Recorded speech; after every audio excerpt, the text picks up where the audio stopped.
We're recording. Mics are hot.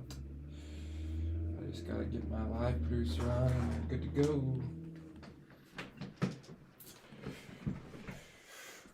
We are live. Alright, if you wanna go ahead.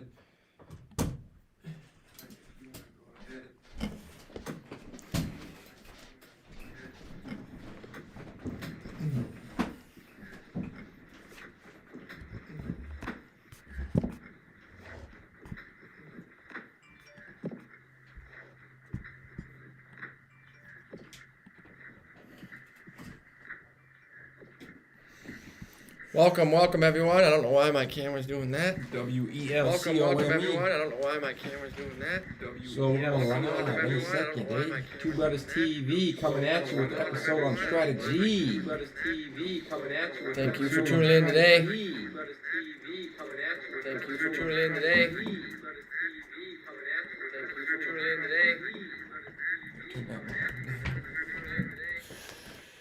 Turn that volume down, hey cowboy. Down, hey cowboy.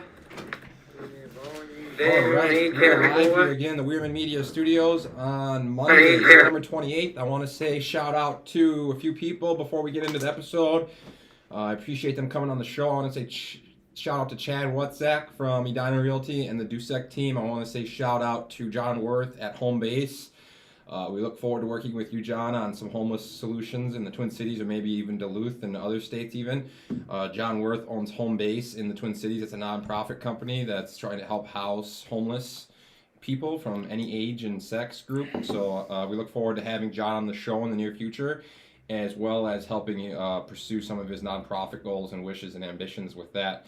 And me and Chad had just recently did an episode on current events with the real estate and so forth, and just the general insight into Chad. And Chad is going to be a regular guest on the show moving forward. So I just want to say thanks to you guys, and we greatly appreciate having different perspectives and ideas and intellectual value brought forward on those different perspectives, ideas, and backgrounds and professional insight. So as much value as we can possibly bring our audience, we're going to do that, and we're going to keep trying to have as many people on the show from different backgrounds and so forth that can bring you that value. So thanks, Chad, for being on the show, and John, we look forward to having you on the show, and we got a lot more guests scheduled here in the near future, including Taisha Smith from Iowa, who is she runs a Fit Body campaign, and she also runs a workout group she's a personal trainer, and she's a former D1 basketball player. So Taisha Smith as well. Shout out to you, Ty. She's going to be on the show in the near future as well. So how are you doing today, Zaya? You just got back from a little bit of a vacation, and we are in the Weirman Media Studios. He just got back from a little bit of an excursion on the water. Yeah, I just went camping over the weekend. Camping. It's good to treat yourself and get away sometimes when you need to, especially as the weather getting crappy here. You don't get too many times to get outside before Duluth hits the cold. We're about to hit the cold weather here. It's supposed to drop into the 40s and 30s this upcoming week. So don't forget. You didn't miss too much.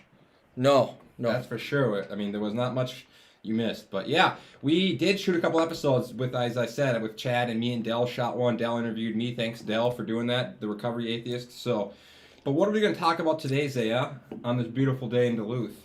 Today we're going to talk about strategy. Strategy. Which is really important. I think for me it's... remember, folks, it's not right, it's not wrong. It's simply our perspective. I think for me it's important to... This is something that doesn't change. Doesn't change in the fact where I always need to get better, and I always need to be open to changing within the strategy. So getting really stuck to my strategy can be a bad thing. Sometimes... I can get caught in a lull.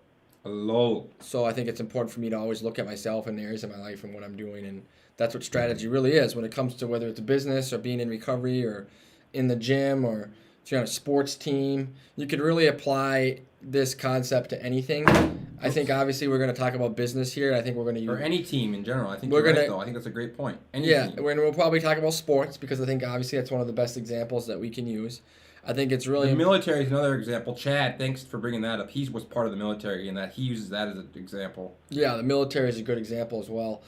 But I think for me, the simple quote that Warren Buffett said was, genius without a plan can fail, and an idiot with one can succeed. He said something about along those lines. That's a great So it point. shows it's less about how smart you are, and it's more about creating strategy and then implementing strategy, and then that's the key that how we get results. Because no matter what, I'm going to get results, but strategy is how I optimize my results. So that's the key. Even if I do nothing and sit on my ass, I will get a result. The result will be nothing, or the result will I won't change. If you look at my addiction and before I got sober, being in recovery, like I didn't have any strategy to get sober. And even when I first tried to get sober, I actually wanted to. I didn't really have strategy. So for me, like that's a great example. Thanks for being with us, audience. I didn't get the result. So for me, applying this to my life, and for me, I try to have fun with it. I try not to be super serious about this when it comes to strategy. I look at it as if I'm optimizing results, I'm optimizing my happiness, which means I should be having more fun. So for me, that's how I bring my mindset to strategy, because the more I feel like I'm optimizing myself and my result, I'm going to be happier. So to me, I look at it as being fun. Like looking at strategy is a way, how can I improve my happiness and funness in my life? Because the more results I get that are good, and the more successful results that I get in my life in these areas, the more happy and fun I'm going to have. So that's how I look at it, because some people might look at strategy as like negative, or they might have a bad attitude towards it. But I think for me, and I've definitely been there, when I start to do it and I see the results, even on a very small level, I realize that it's really important.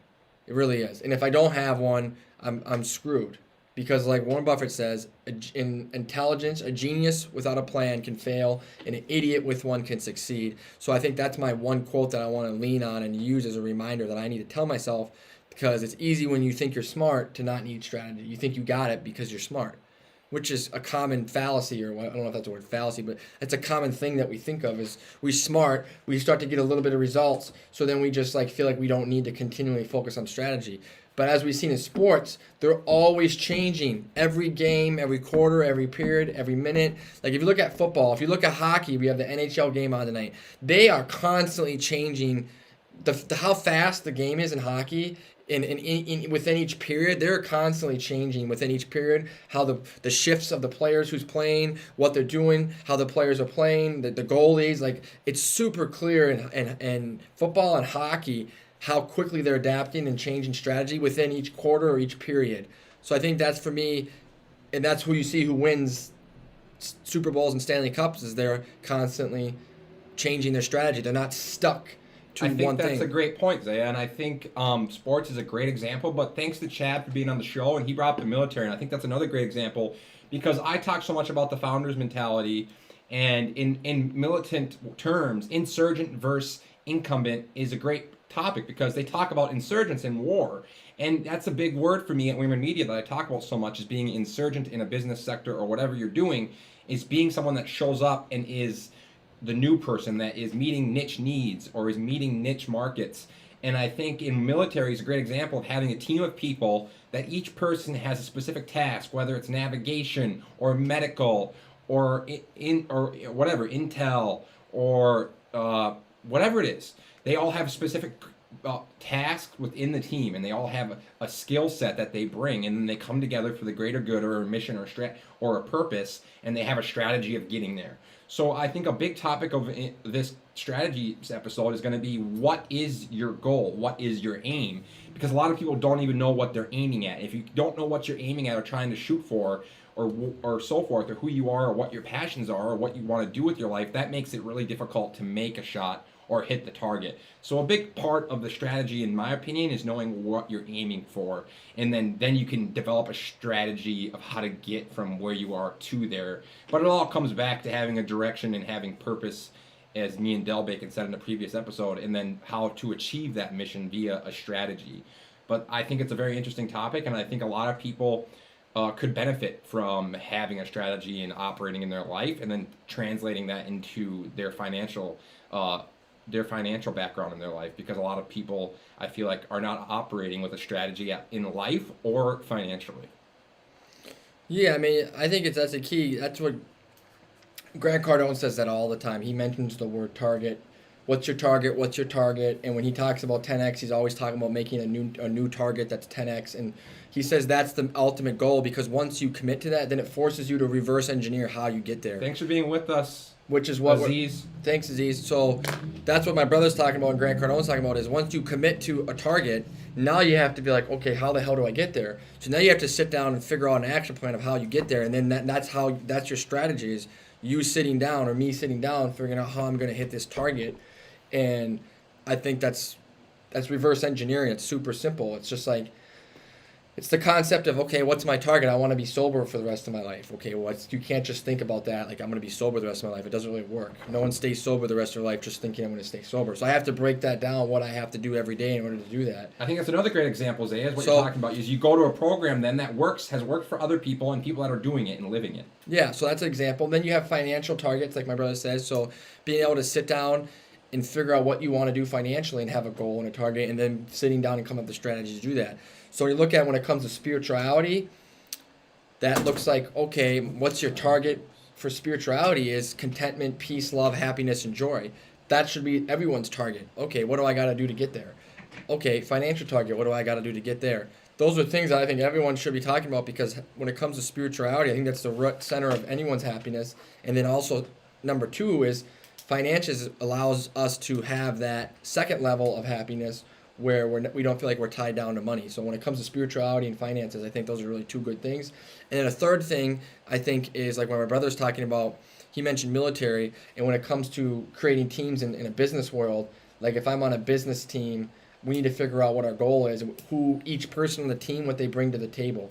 Sometimes finances and spirituality is the individual thing. It can be bigger if you're if you're married and you have kids, but if you're just a single bachelor with like me, spirituality and finances is more individual. But on a team, in a business, it's no longer about me. It's a team. We have a goal. We have a business that affects customers, and now whoever's involved in that. Now we need to have not only that, but we need to break down what each individual skill set is and what they can do to optimize. And this is what military and sports teams do, is they optimize their team by having everyone's skill on there that can do everything they need to get to the goal, and then they're constantly holding each other accountable and constantly making sure everyone's doing their part and that they're adapting if things don't work out and reassess. So that's kind of what, if you look at it on a group level when it comes to business, military, or sports. So I think those are the things that I think of on an individual level with our own personal finances and our spirituality for our happiness, because those are all simple things no matter where you're at in your life that I feel like should be focused on. And then obviously if you have a marriage, if you're in a relationship or you have kids, that now becomes spirituality, and finances now becomes a group thing, because you want your family and your partner and you to be happy together spiritually and have financial freedom to do what you want to do. So I think that's key. And then obviously in the professional setting. So I think that's some great points, and I'm going to lean into the sober part. And I think a lot of people, and myself, you can be sober, but if you're not really pursuing fulfillment or purpose, it makes it very difficult to maintain. So in my experience, in my past, I have personally felt stagnant and stuck within recovery. And a big part, I feel like, that will help a lot of people, not only in recovery or being sober or in life in general, is pursuing your passions and pursuing your happiness and making your goal and ROI and focus of life, your main return on investment in life, happiness and your purpose and your fulfillment and your joy and progression. And that progression has a direct correlation to hope. So if you are someone out there that's struggling or feels stuck or stagnant, whether it's sober, whether it's intoxicated or on drugs, whatever it is, you need to look at ways to get out of being stuck and stagnant. And a big part of strategy for me in life is not remaining stuck or stagnant or in the comfort zone. It's pushing myself strategically into doing uncomfortable things specifically to grow from them and push myself to grow and evolve.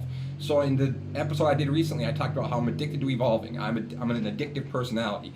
And so that's why at a younger age I decided I was going to travel and put myself in as many different arenas and environments or states and places as possible so that I could try and grow from that. And that's exactly what I'm still trying to do today with this podcast and We're in Media. I'm trying to have the camera on and have recordings of me and have someone recording my life 24/7, so I am forced to be as transparent, authentic, vulnerable as possible and grow and evolve and be the person I want to be. And I feel like a part of that growth in strategy in life and business for me is being real, authentic, and vulnerable, and always taking action. And I think the best way for me to always take action and be authentic, vulnerable, and real in life as a strategy is to lean into authentic, vulnerable content and doing so at scale. For me, that's the part that helps me the most recently in the last 3 months. I've grown a lot from it, and it's really helped me a ton with connecting to other people, realizing that I am being of service, bringing value to others, and I get the messages from people, and it's like, oh, you're really helping me. Your content is really valuable. You're really making a difference with me in my life, and I'm like, okay, that's priceless.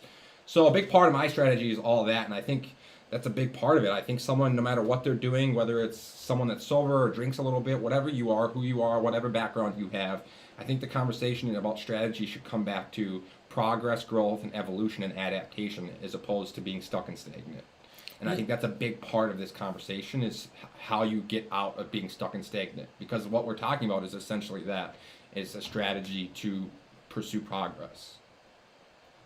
Yeah, whether it's your individual life or it's your fiscal life or your business. Yeah, like I said, to me, that's how I separate it, and you did a great job of articulating that. Yeah, I think for me it comes back to mentors.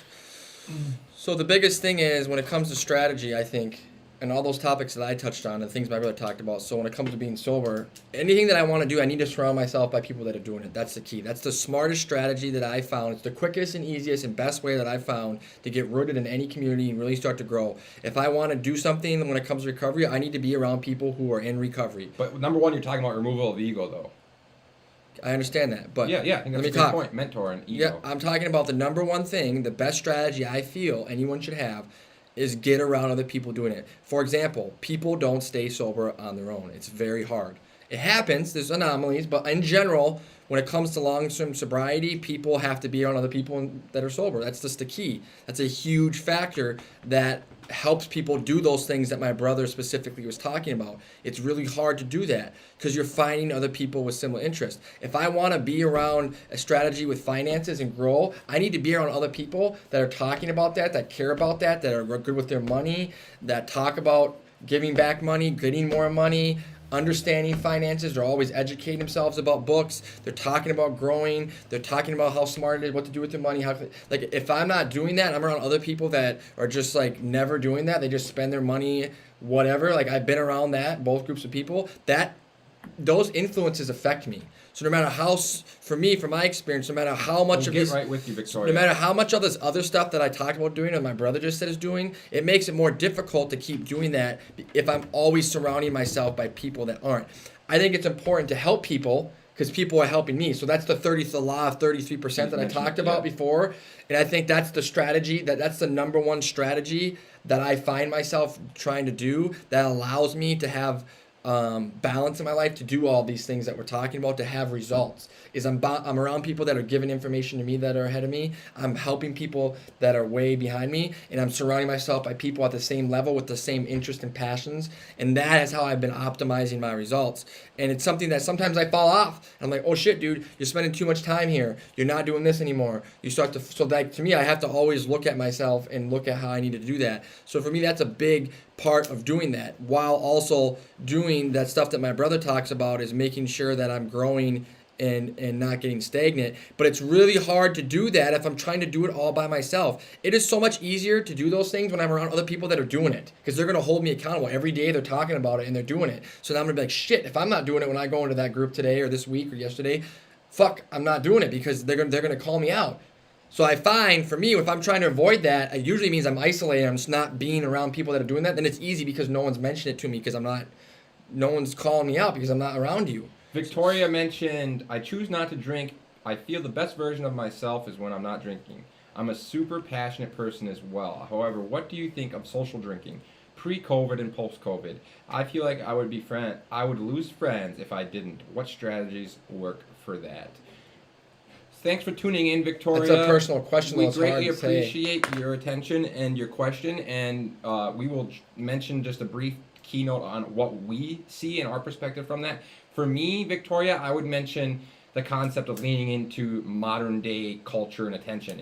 In 2020, it just so happens to be that the modern day culture and attention avenues are all online. So my brother, what he just talked about, a big part of what he just talked about is a connection with others. And in order for me to connect with others, I need to remove my ego. And a big part of what he said, that's why I mentioned ego, is the ability to work well with others and be of service. And Victoria, a direct answer for your question, in my opinion, from my perspective, is looking at the modern day world and auditing and inspecting how you can reach and influence and impact the most people. And it's by turning on your camera of your iPhone or a Samsung phone, or whatever you have, and starting either a mini series or a podcast or something that's online, because attention and culture. You should answer a question as well, though. You asked you what you think of social drinking. I'm mentioning how to connect to other human beings outside of the bar and the drinking scene. So that's what. So do you think social drinking is good? I think social drinking, if it's done in moderation, is not an issue. No, not whatsoever. But I think the healthiest avenue to connect to people in 2020 is digital. And I think with COVID, pre-COVID, and after COVID, I think it's healthier to lean into connecting to others on social avenues and leaning into a podcast and video log and so forth, and connecting to people this way, because as we move forward, things are going to become more and more digital, and technological advancement and so forth. It's going to push us away. There's going to be less interaction at bars and so forth in environments like that. I think that's just my opinion, and I think it's a crucial time to lean into the technology to connect and reach others at scale and around the world. Whereas if you want to go and socialize at the bar, you're only reaching your small little network or clique. You can go online with a podcast and you can share what you're talking about, and you can connect with people and have social linkage online at scale and connect to people all around the world. So that's what I think about connection with others and socialization in 2020. That's just my perspective and opinion. Yeah, there's nothing wrong with social drinking, to be simple for me. To answer your questions, it's simple. Yeah. It's just there's nothing wrong with it. That's up to you if you think you have a problem with drinking. Like, I'm not here to judge anyone's drinking. A lot of people don't have any issues with drinking. They can socially drink and it's not an issue. So if you find that you are drinking because you feel like that's a way to go out and socialize and you feel you lack connection, my brother just gave a good example of how he feels might be a healthier way to connect if you feel like you're only using alcohol to get out as a way to connect to people because you feel like you're not doing that. But you know, I don't know. I mean, the fact that you're bringing it up to me says that there's something deeper there. Usually most people that just socially drink, it's never a question they have to ask themselves because they naturally enjoy drinking around people. It's a social thing and they're connecting. They don't have to ask themselves deeper, is this something I should be doing? Is this something? So I think for me, that's the question you can ask yourself. And, you know, if you feel like you're still lacking the connection, then there's other things that my brother said that you could try to do that don't involve drinking. Someone that even likes drinking, though, could still drink and just be like, I'm going to start a social drink club. That's your podcast. Could be a social drinking club where they like drinking and talking about sports, and now he's just on this podcast drinking beer, talking about the Vikings. So it's all relative to you, but it sounds like your question is coming more about when we were talking about alcohol and recovery before, and I think that's what prompted you to ask that question. And I think for you, try other avenues to connect, like my brother says, with via online, going to gyms, exercise groups, and all these. Gyms are actually shut. Most of them are lowering, and there's not much happening at gyms currently. Well, exercise groups is the whole point, whether it's at a gym or wherever it is. But there are gyms opening right now. They're back and open. So, but try to find other people that exercise and healthy nutrition is a big part of their life, and get involved with those groups. And you can find them online and connect with them online and start to do stuff like that. So there's plenty of avenues outside of drinking that allow you to socialize and connect. And so that's what I would really appreciate your insight, Victoria. And Victoria, I would love to have you on the show, because for me, Victoria, honestly, this has been the most growth I've had in a long time, is from starting this podcast and starting this video log. And I'm also doing so we have the video log end and we have the podcast end, and then I'm doing a lot by myself here at Women Media, but we're growing. And when I get more people, we're going to be transcribing almost every episode for a blog. I've been doing some of them on womenmedia.com. I transcribe the audio. I turn it on, the tool of transcribing on the iPhone, and I turn it on and let it listen to the podcast on play, and then it transcribes it, and then we're going to be posting those as blogs. So then we would have, since I've started this, it's really helped me grow, and it's forced me to audit my ideas, my perceptions, and my realities, and hear other people's, and then also realize that by sharing my authentic truth, vulnerabilities in a vulnerable fashion, and being authentic and transparent, and replacing the ego with humility, and recognizing and sharing my failures of drug addiction and being homeless and a business collapsing after trying to scale too fast, and my mother dying, and all these things, and sharing those instead of leaning into my successes and my my sculpting of statues, which I have had some successes in life. I try to lean into more of the vulnerability side of it. In Victoria, for me, it's been profound connecting to people and having my podcast downloaded, our podcast downloaded worldwide. It's been really helpful. So that's why I mention it, because for me, it's been profound. So guys like John Worth, Chad Wutsack, Derek Smith, Del Bacon, there's just been a long list of people that I started to connect with and develop friendships with and have people on, Bob Monahan, just a long list. And then I get people that I'm connecting with on LinkedIn that are in Dubai and in Ireland and Saudi Arabia and New Zealand and Australia and Asia and so forth, and even China, all over the world, and it's been profound. So for me, it's really, really meaningful and brings me a lot of purpose, but also forces me to grow. What do you think about the podcast, Aya? Don't you think it's forced you to grow? Don't you think it's a good strategy to force growth? Yeah, I think if someone wants to do a podcast, I think it's a great way to strategy to grow. I think podcasting, like you said, is one of the best ways. If someone's trying to grow and get out there in that capacity via online, whether they have a business or some form of brand or thing they're passionate about. It could be sports. We've had guys that want to start a sports podcast. Like, shout out to CJ Doherty. If that's something someone wants to do, I think starting a podcast obviously would be a great way to grow because it forces you to get on front of a camera and talk. CJ Doherty. So I think that definitely is. But getting back into our strategy, it's all relative to what your target and goal is. If that's not your target or goal, that's not necessarily something you should do. But her target and goal she was talking about was connection to others, though, right? She did. So, it all looks back to what your target and goal is when it comes to strategy. And only you can think of that and figure that out.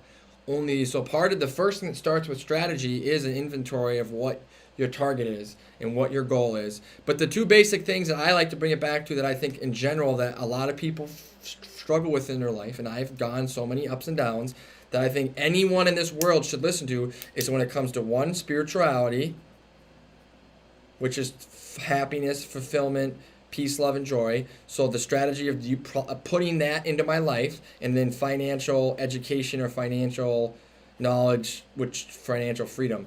So we're all on the spectrum of these things, no matter what you want to do, in my opinion. Doesn't matter what you want to do. And then I think this is also really important, too, if you're someone that does want to do a podcast and start a business, it's super important to be in a good place spiritually. Shout out CJ, what up, player? I think it's really important, no matter what I do, if I want to do something like start a business and really put myself out there, it's important that I'm in a really good place spiritually to do that. And then it's really important for me to understand finances if I'm trying to do something in business, because if I'm not spiritually in a good place, I don't think my business will succeed at all, and I definitely don't think it will if I don't understand money and have a healthy relationship with it. So it starts with those two things, and all of my successes, that whatever other strategies I apply in a micro level in different areas work because I'm doing that. But I found when I fall off on those two things, and I guess number 3 would be my exercise and nutrition. Those are 3 things that all. Thanks for being with us. Those are the foundations. Thanks, CJ, those are the Victoria. foundations that allow me to be. Those strategies, when I focus on, ripple effect in my entire life. I really don't feel like no matter what I do, especially in business, I won't be successful if I'm not spiritually fit, and I'm also not exercising with nutrition, and I don't know financial education. Those are the 3 things that I always need to be focusing on. That's it. Like, those are my main 3 things.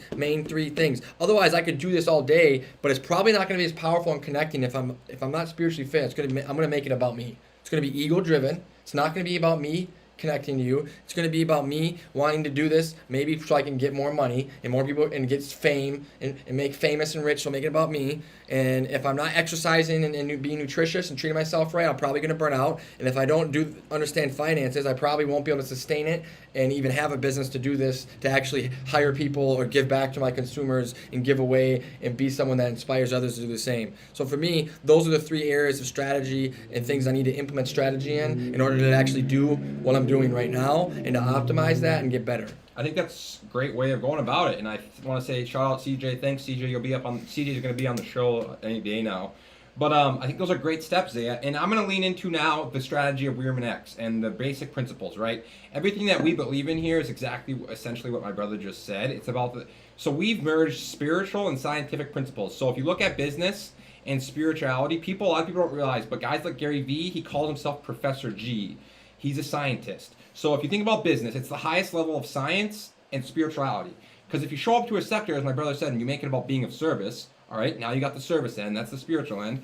And then you have the end of systems and strategy. That's the scientific end. That's systematic. So now if you merge the two, you have you have the being of service and working with others. That is the highest level of spirituality and science you can get, but you have to have sophisticated systems or strategies of operating, because the more people you have, the bigger you get, the more difficult communication becomes. So inspection is the first step, and we have the inspection step summarized by audit to gain awareness and perspective. That is empirical principle merging with the spiritual principle of the first step of growth, which is auditing to gain awareness and perspective. That's the inspection step. Number 2 is transparency. That's our second step. That's where you replace ego with humility via openness and vulnerability and authenticity. That is the transparency step. That is empirical principle, transparency, number 2. And then the spiritual principle is openness and humility, replacing ego with that. And the final step is adaptation and optimization. That is the third step. That is where you take action, you develop strategy through the action of doing and sharing intellectual value freely with others at scale. And then by doing this and continually doing that and merging the two, you're constantly inspecting, improving, optimizing, and taking action, measuring everything that you're doing and improving and repeating. So that's essentially what we believe in here at Weirman Media, and I think that's a big part of, if you can do that in your own life, you can scale that to business. But my brother just touched on some key points that I in my past have struggled with, which is self-care. So that's, to me, a really key big topic, is self-care and the balance of knowing yourself enough that what works for you and what you need to do. And I think he touched on some really crucial points with that, because as a founder of a business, it becomes about you. The founder of a business, it's how you stand on self-care, it's how you stand on leadership, it's how you stand on organization and systems and strategy and speed and patience. The founder is the one responsible for developing and sharing all that stuff. So as Gary Vee says, those are some of the key characteristics. As a founder of a business or something, the founder of a movement, you have to have that. You have to have that self-awareness to know, like my brother said, when to take that off day, or when to take that off weekend or off week or off month or whatever it is. You have to know yourself. And in the past, that's been my personal biggest struggle, is the self-care end of business. Yeah, I mean, that's just important in general. Whatever it is you're doing, it's like, it's a red flag to me, because it means it's usually ego that's driven if someone's not doing that, because life is a marathon. And like Gary Vee says, micro speed, macro patience. And, it's good to be taking action, but it's also good to, this is part of strategy, is taking time to sit back and analyze and contemplate and meditate. This is what Einstein did. This is what a lot of greats do. And sometimes that means even stepping away and doing something just to get your mind off your business. For me, to me, exercise is the way to do that. So for me, healthy escape. Some people have a really hard time forgetting about their business, and they're just not interested in hobbies. Like, I'm not saying everyone should have a hobby. Like, everyone has the right to do what they want. If you're super passionate. But I do believe no matter what you're doing, obsessiveness to an extreme can be really unhealthy. And for me, it's about micro step-aways, mini vacations creating every day. I think if anyone has to take a whole month off, that usually means they're actually not practicing the strategy, because I think it's good to take a weekend off or a week vacation. But if I need to take a whole month off from what my life is, that means I'm not really strategizing properly, because I'm too burned out. Now, some people take a whole month off because they've just built something up so successful, and you're in your 40s and 50s and 60s. That's cool. It took a decade to do. Yeah, that's totally different. But even to get to that point, you need to do these things to get there. Exactly. You can't just go nonstop. Everything's an extreme. Everyone's different. Some people, like Elon Musk of the world, there's a rare breed that they do that and they find enjoyment and they don't seem to burn out, and that's what they do. And I'm not here to judge them. That person can do that. But in general, most people, I feel like, are going to need to find some balance in there, and it breaks it down to these 3 things, that self-care that my brother mentioned, that allow you to keep going forward. And I think if we can do mini vacations, I look at it as every day, and even on weekends, exercising for an hour every day is a mini vacation that forces me to forget about everything in my life and really be hyper-focused in that moment, and that allows me to grow, and it gives me an edge in my life. But if I don't do that, I fall off. That's my experience. And in spirituality, it's 15 minutes every morning or 15 minutes a night. That's a mini vacation. I'm taking 15 minutes to detach and wind down. Like if I can give myself an hour of vacation, an hour of exercise every day and 30 minutes of meditation, that's an hour and a half a day. That's allowing me to really slow down in the before I speed up in the morning and to slow down in the evening. That allows me to be really busy throughout the day, 5-6 days a week, sometimes even 7. You know, I really believe though if you can do that and then just take like one day off a week, that's a good strategy that I found for self-care, combining all that. But when it comes to exercise, spirituality, and finances, to sum it up, it really is just a daily thing. It's a very simple thing where I'm dedicating about 15 to 30 minutes of spirituality, 10 to 20 minutes on my finances, Strategy and about 45 minutes to 60 minutes on exercise. So if I had to just look at my audit of and I'm not always doing this, I'm not claiming to be perfect. When I am doing this, when I am optimizing myself, this is what I should be doing. I just want to interject. 15 minutes. Everything that you're talking about comes back to perspective and awareness, though, folks. In order to know and talk about what he's doing, you have to be auditing yourself. We know that. That's what we're talking about. That's what we're saying. This is the first step of strategy. Self-awareness. We already talked about this. Like, that's what I'm saying. That's why I'm explaining this. And we mentioned this. So it's good that you're saying it. You're talking about all the micro factors, though. But we did talk about the macro factors. We mentioned it twice in this episode. If you go back, we mentioned it. About self-awareness. We didn't use the word, but we used a different word. I don't need to say the self-awareness every time, but I appreciate that. But you can bring it up when it's your turn to talk. But in the middle of what I'm saying here is, so going back to strategy, the micro stuff that we're asking right now is, this is how you audit yourself. And then this is how you reverse engineer your strategy. Again, the macro is what's your target, and your auditing is how you reverse engineer to figure out how to get to that target. Again, and it's not a lot of time. Like again, it's 15 to 30 minutes of prayer and meditation. It's 10 to 20 minutes of looking at my finances every day, and it's 45 to 60 minutes of exercise. And actually, you could probably sum this up to 15 minutes in some of these, and my brother talks about the Scrum model, and he mentioned the Weirman X model, and part of that is doing a 15-minute audit every morning, and then a longer 1-hour audit every week. So this is kind of very similar to that, where you're auditing yourself daily in those areas. So the Scrum model that he talked about within the Weirman X model is a daily audit and then a longer weekly audit. And these are very simple things that I can look at myself, and that's how I'm doing my strategy. If I'm not doing these things, I need to start doing them. Not only that, once I start doing them, I need to start auditing myself. Am I actually dedicating the same amount of time every day? Am I fluctuating up and down? If there's some days where I'm ignoring it. How are you strategically operating? Exactly. Folks? That's the question. Every day, ask yourself that. Every morning. So how are you strategically operating? And I think these are the 3 most important areas that everyone should do, because no matter what the macro stuff that me and my brother talk about here, none of that is going to be the greatest or going to be even the best if I don't do these things. Like, I'm not saying everyone needs to be an exercise freak and want to be ripped. I'm not saying everyone needs to care about being a millionaire. I'm not saying everyone needs to believe in God or be super religious. But what I am saying is I need to have a target, and I need to focus on a strategy that's these general things that are general truths that anyone that's happy and is successful in life that I've looked at, they're practicing exercise in some form, spirituality and financial knowledge. Those are the 3 things that have given them freedom, and they're also always trying to grow within those areas, because they don't just spend 10 to 20 minutes and 15 to 30 and 45 to 60 and never change.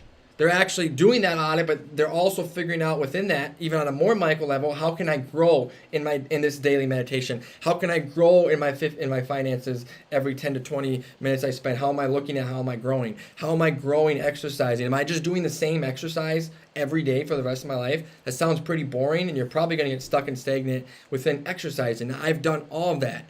And I can also say, before I stop rambling, because I went a long part on this in this episode, is that these 3 things are the most important, and that I need to always be focusing on those things. And anytime I veer off, I fall off in every area of my life.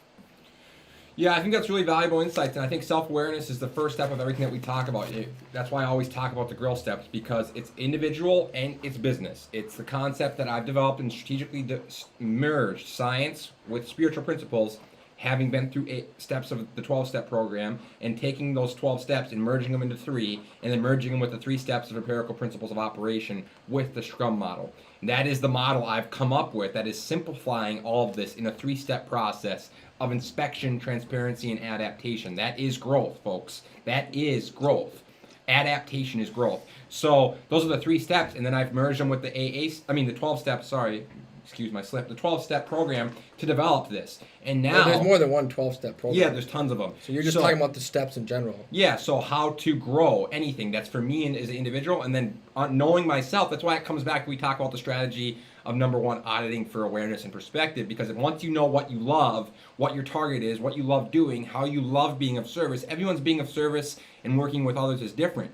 Whether you don't even want to do that or you want to do that on a smaller scale or a larger scale, whatever it is, you can then lean into those things. But it all comes back, as my brother said, to self-awareness. And that comes back to knowing what makes me happy, how many hours a week I need to spend doing X, Y, or Z. It's not a lot. And it's so true. Gary Vee says it's the most important thing in business. Self-awareness, knowing yourself. Because if you're going to go into business, as my brother said, it becomes that much more important. Yeah, and that's why Gary Vee said it. We were recently doing I commented on Gary Vee's post, and he said the most important characteristics for a founder of a company or a founder of a movement or a founder of a group of people or a leader is your understanding of your self-awareness to how you stand or where you stand on patience, on organization, on leadership, on action and speed, and on all these things, and understanding where you stand on how you're going to organize people, how you're going to lead, how you're going to develop systems, how you stand on speed and making decisions and acting, how you stand on patience and waiting and so forth. All these things he talked about, and I think that's great points about how that as a founder of something, you are the one that has, like I talked about this with self-love. Like I can't take care of myself. I can't give something away if I'm not taking care of me. I can't take care of you until I take care of me. I can't give you love until I love me. I can't give something I don't have. So I think we talked about that on previous episodes, and that's a great strategy to be aware of, is if I don't have financial awareness or financial control or financial stability, or if I don't have self-awareness or self-perspective and emotional IQ, or just happiness. I can't, exactly. That's what spirituality I don't means, have happiness. Then it's not going to work. I'm not going to be able to ever be a leader or influence others or influence a movement or influence a business or be a founder of any kind of major successful movement, because I'm not going to have my house in order. So I think that's a great point, and I think that's the most essential step in this whole process is self-awareness, because everyone's vision of happiness and balance is different, like my brother said. So what is it, though, that your balance is? That's why it's so essential to ask yourself on a consistent basis, how are you strategically operating to understand and know you? That's why we talk so much at a younger age of developing an education system where children are auditing themselves and gaining self-awareness and replacing ego with humility and openness. Because if we can start to have our children at a younger age develop self-awareness and self-confidence in leaning into their differences, but also leaning into their strengths and being comfortable with who they are and what they love, like I think that would be a big progress and a big step forward. Because I have, like, all three of us brothers that we have here are as Weirman brothers. We all have drastic differences, but we have to be comfortable with our differences. We have to be comfortable with our ambiguities and comfortable being different, and then leaning into realizing that we all are naturally the same. So I think it's a great topic of strategy, and developing a strategy at a younger age I think would help a big time with this if we had our self-awareness of our children and started to remove the judgment and ego at a younger age. Because in Ryan Holiday's book, Ego is the Enemy, it talks just about that as the solution. It talks about the solution being stunting ego at a younger age, because ego over time develops habits and bad habits, and it stunts growth. So he talks about in his book, in Ego is the Enemy, replacing ego with humility and openness, but starting at a younger age, because at a younger age you stunt the bad habits and you stunt the bad behaviors that come from letting ego run rampant. So I think that's a really big talking point. Yeah, good points. Yeah, it's really interesting and cool stuff, and ultimately you have a lot of experience with that. I mean, you've done you probably have more introspective on the 12 steps of growth than I do. I mean, you've spent I think for me, it's like, again, it goes back to these three things. Again, so we've talked about the macro here, self-awareness, but I really think it's important to have simple, micro, practical application steps. Yes, Aziz, there is a learning platform of ours we're launching shortly. I think it's really important to bring everything back to the big picture. I think we do a good job of that. But I always like to hit at home with these things, because this is how I learn. If someone just talks about big concepts, but it doesn't give me like a micro action step or an action challenge, I don't really apply it or learn.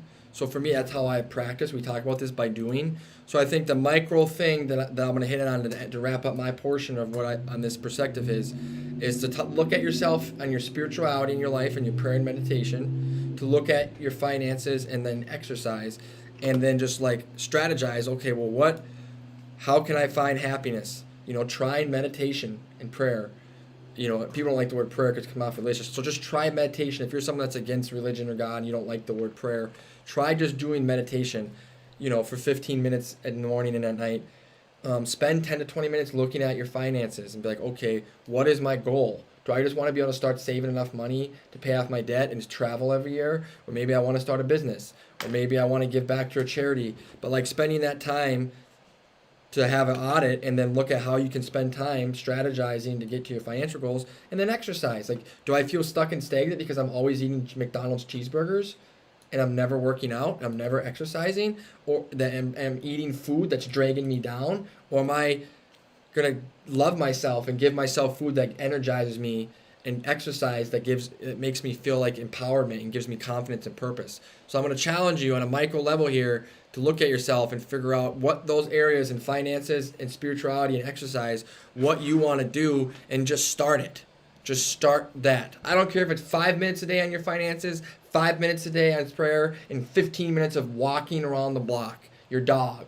But doing those things, I really feel like you'll start to develop some happiness, some empowerment, and then you can begin to see and get results of how implementing a little bit of strategy in your life will change you. And then how, if you keep pushing yourself to grow in that area, how you'll begin to feel happier and connected. So that's kind of what I try to do, and I challenge you on that. And that's what my brother says on the big picture. That's practicing self-awareness, and it's implementing strategy in my life. But without action, there is no way to have strategy in my life. And that is a strategy. That's a lack of strategy. And I'm going to get the results of nothing. Nothing will change if nothing changes, right? Nothing changes if nothing changes. It's one of my favorite quotes of all time.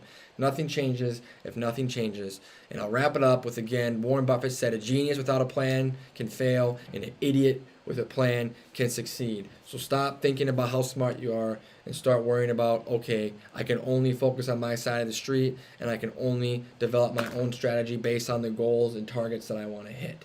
So thank you for listening. I'll let my brother wrap it up here. I hope you guys enjoyed some of these macro and micro things that we talked about and all the different examples of strategy that we mentioned and how to implement it in your life to feel better, to grow, find happiness and purpose and freedom.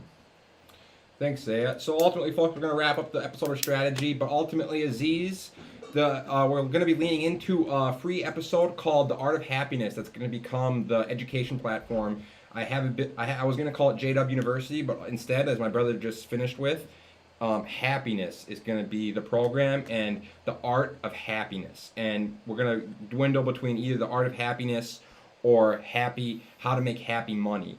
Because ultimately, happiness is the most valuable thing in life, and educating and bringing insight and perspective to others to make happiness the focus. And the strategy in life needs to be happiness, fulfillment, and joy. It doesn't need to be all these other things that society paints out, that you have to have cars, clothes, houses, and so forth. As long as you're happy and you have the least amount of emptiness inside every day when you wake up, you are the one that's winning. That is a winning strategy. Contentment, non-irritable, and you have energy and you're rested.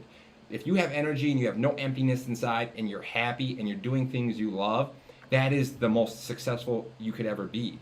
So it comes back to the art of happiness, in my opinion. So Aziz, yes, I can offer you any kind of learning platform you want. We actually have a curriculum that I've developed that's going to be focused on just this and scaling your life or scaling your business. So yeah, we would love to move forward and talk more about strategy of happiness. As my brother said, the focus in life and the main return on investment of what we do with our time, our energy, and our money in life needs to be happiness. Whether you're happy or whether you're not, usually it can shift your life drastically, because it can give you purpose, it can give you meaning, it can give you fulfillment as well as joy. So if you have those things, usually there's a direct correlation with growth, progress, and hope, and so forth. So a large part of our strategy at Weirman Media and the Weirman X Growth Steps is just that. It's about how we can bring other people intellectual value, perspective, and insight to how they can then move forward pursuing their dreams and ambitions and pursue your passions for a profit. So that's what it's all about here at Weirman Media. It's about inspecting, being transparent, and adapting and growing. inspecting, transparency, and adaptation and growth. That's how you grow. That's how you strategize and aim for a goal and have a strategy within it. But you constantly have to be testing, measuring, and developing within that action. But ultimately, at the end of the day, folks, if you look into it, action is the strategy. That's how you do it, folks. You take action. Action over everything, and having strategy and testing and measuring within that action. Constantly inspecting, adapting, and growing, inspecting, adapting, and growing. And that's how you take action and grow, and you improve. So it's all about improvement, progress, and growth, and that's exactly what the strategy is here at Women Media. So remember, folks, it's not right, it is not wrong, it is always simply the two brothers' perspective. Thank you being for with us. listening.